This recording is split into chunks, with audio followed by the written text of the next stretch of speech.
युद्ध कर भयंकर।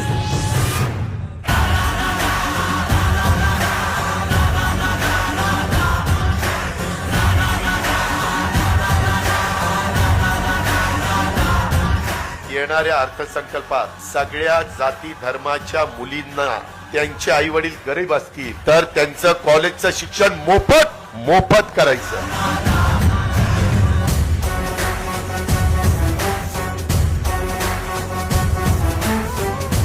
चंद्र आणि सूर्य जोपर्यंत आहे तोपर्यंत संविधानाला कुणी धक्का लावू